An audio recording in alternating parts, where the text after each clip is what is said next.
Venezuela, a country in crisis, its borders the latest battleground. These people, waiting for food and medicine at the Colombian frontier, were met with violence, tear gas and intimidation from armed supporters of President Nicolás Maduro. He's facing a new challenger for power.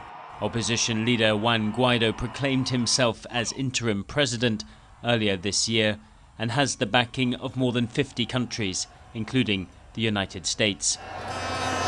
He promised 800 tons of international humanitarian aid would enter Venezuela in February, a move that Maduro, who is supported by China and Russia, insists is a cover for a US-led invasion. We announce that the 23rd of February will be the day that humanitarian aid will enter Venezuela. Since taking power after the death of Hugo Chavez in 2013, Maduro has been accused of undermining democracy and causing Venezuela's economic crisis. Hospitals are undersupplied, hygiene levels are plummeting, food and medicine are scarce. Even the water supply is unreliable. One of the most polluted rivers in the country is the only option for hundreds of Venezuelans when the taps run dry. It's a staggering situation in a nation with the largest oil reserves in the world. There is unprecedented hyperinflation and people are fleeing in their thousands. It's an exodus. This isn't 2 people, 3 people. Thousands are leaving the country. The situation is unbearable. The food crisis is barbaric. There's no food, there's no medicine. Bárbara, no hay alimento, no hay medicina.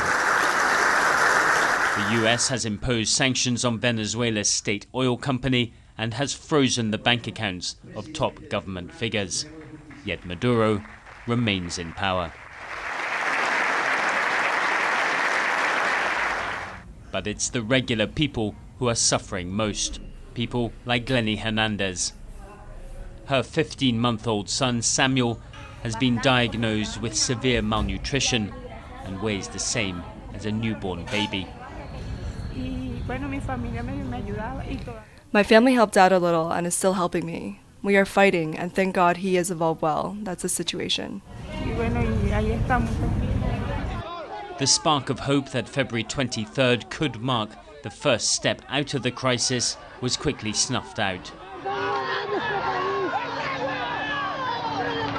Images of trucks full of humanitarian aid in flames even made Venezuelan security forces ask for a temporary ceasefire.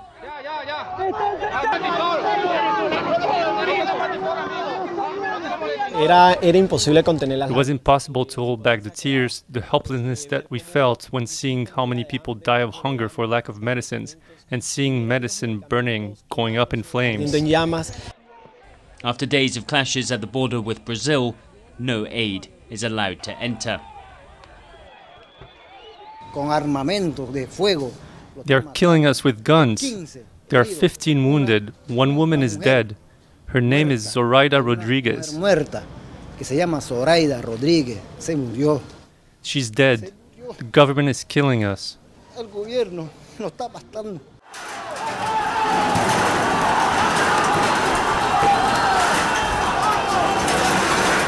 Clashes between regime-backed forces and Guaido's followers left 4 dead and hundreds wounded.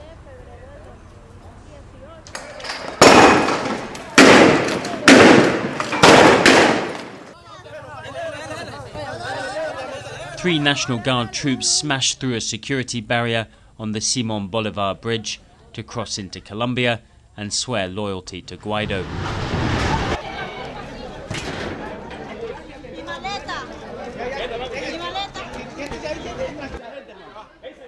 Dozens of other soldiers did the same, but there was no widespread revolt.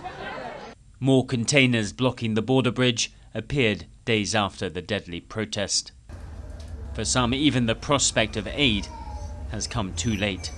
It wasn't until the day they buried their daughter that Susana Alvarez and her husband knew what caused her death. Maybe if Daniela's medical analysis had been done with a bit more efficiency, maybe if the children's hospital had had all the chemicals they needed so that the first biopsy would have given us the result, maybe the story would have been different. Maduro's government admits that aid is needed, but refuses to receive it if it comes from the US.